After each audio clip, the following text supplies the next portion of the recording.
अगर सुंदरबन के जंगल में रात के बाद कोई आवाज तुम्हारा नाम लेकर बुलाए तो जवाब मत देना, क्योंकि वहाँ इंसान नहीं काला रखवाला घूमता है। एक ऐसा श्रापित शिकारी जो पहले मदद मांगता है और फिर इंसान की परछाई तक निगल जाता है।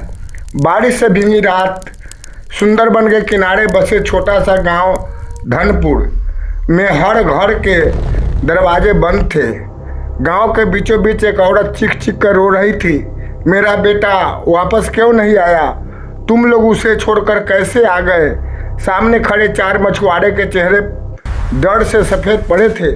हमने बहुत ढूंढा काकी, लेकिन नाव के पास सिर्फ उसका फटा हुआ कपड़ा मिला और कीचड़ में वो अजीब पंजों के निशान। पूरा गांव सन्न था, क्योंकि पिछले 3 महीनों में ये 7वीं मौत थी। लेकिन सबसे डरावनी बात मौत नहीं थी। डरावनी बात ये थी कि हर बार मरने से पहले लोगों ने जंगल से किसी आदमी की मदद मांगने वाली आवाज़ सुनी थी। ये किसी जानवर का काम नहीं। गांव का बूढ़ा मुखिया कांपती आवाज में बोला, वो वापस आ गया है। कौन? काला रखवाला। नाम सुनते ही सबकी सांसें रुक गई। कहा जाता था सालों पहले एक शिकारी ने लालच में जंगल की देवी के मंदिर को जला दिया था। उस रात पूरा जंगल आग में जल उठा और उसी आग में वो शिकारी भी जिंदा जल गया। लेकिन मरने से पहले उसने कसम खाई थी, अब ये जंगल किसी इंसान को जिंदा नहीं छोड़ेगा। उसके बाद अमावस्या की रात आधा इंसान आधा जानवर जैसी एक काली आकृति जंगल में दिखाई देने लगी। जो भी उसकी आवाज़ सुनकर रुकता, अगली सुबह सिर्फ उसका खून मिलता। उसी समय शहर से आए 4 दोस्त आरब, कबीर, फैजान और नील ब्लॉग शूट करने सुंदरबन पहुँचे। भाई आज की वीडियो वायरल जाएगी। कबीर कैमरा ऑन करते हुए बोला, 24 घंटे हॉन्टेड जंगल चैलेंज। लोकल ड्राइवर ने डरते हुए कहा, साहब रात होने से पहले यहाँ से निकल जाइए। लेकिन चारों हंस पड़े। भूत भूत कुछ नहीं होता अंकल। ड्राइवर जाते जाते बस एक बात कह गया, अगर रात में कोई मदद मांगे तो पीछे मुड़कर मत देखना। रात होते होते चारों ने जंगल के बीच कैंप लगा लिया। आसमान में बिजली चमक रही थी और दूर कहीं से बाघ जैसी आवाज़ें आ रही थी। तभी झाड़ियों के पीछे से किसी आदमी की दर्द भरी आवाज़ आई, बचाओ, कोई तो बचाओ। फैजान डर गया, भाई ये सही नहीं लग रहा। लेकिन आरब टॉर्च लेकर आगे बढ़ गया। जैसे जैसे वो आवाज़ के पास पहुंचा, जंगल की हवा अचानक ठंडी होने लगी। पेड़ों के बीच उसे एक आदमी दिखाई दिया। उसकी पीठ उनकी तरफ थी, कपड़े पूरे फटे हुए और शरीर पर गहरे पंजों के निशान। भाई आप ठीक हो? वो आदमी धीरे धीरे पलटा और अगले ही पल आरब की चीख निकल गई। उस आदमी का आधा चेहरा इंसान का था और आधा किसी जले हुए जानवर जैसा। उसकी आंखें पूरी काली थी। तुम वापस क्यों आए? अचानक जंगल में जोरदार दहाड़ गूंजी और टॉर्च अपने आप बंद हो गई। बाकी तीनों भागने लगे, लेकिन उन्हें महसूस हो रहा था कोई चीज़ पेड़ों के ऊपर से उनका पीछा कर रही है।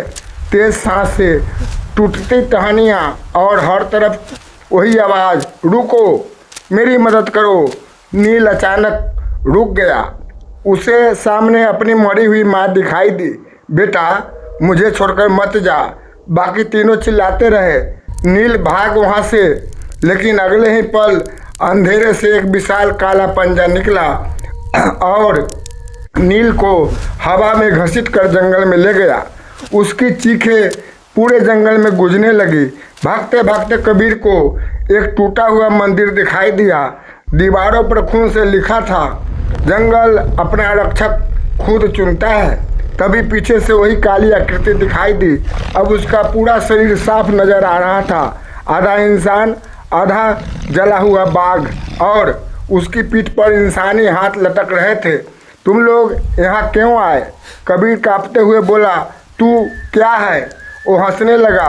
मैं इस जंगल का श्राप हूँ। हर अमावस्या मुझे 3 आत्माएं चाहिए, वरना पूरा गांव मर जाएगा। फैजान रोने लगा। हमें जाने दो। लेकिन तभी आकृति ने अपना चेहरा कबीर के बिल्कुल पास लाया। भाग सकते हो, लेकिन जंगल से बाहर नहीं निकल सकते। अचानक चारों तरफ आग लगने लगी। जंगल में वही पुराना जला हुआ मंदिर चमक उठा। कबीर और फैजान जान बचाकर नदी की तरफ भागे। पीछे से दहाड़ लगातार करीब आती जा रही थी। फैजान नाव तक पहुंच गया, लेकिन कबीर अचानक रुक गया।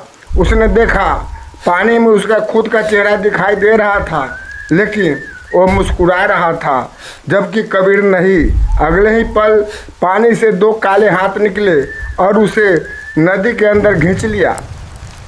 फैजान चीखता रह गया। सुबह फॉरेस्ट पुलिस को नदी के किनारे सिर्फ टूटा कैमरा मिला। वीडियो रिकॉर्डिंग अब भी चालू थी।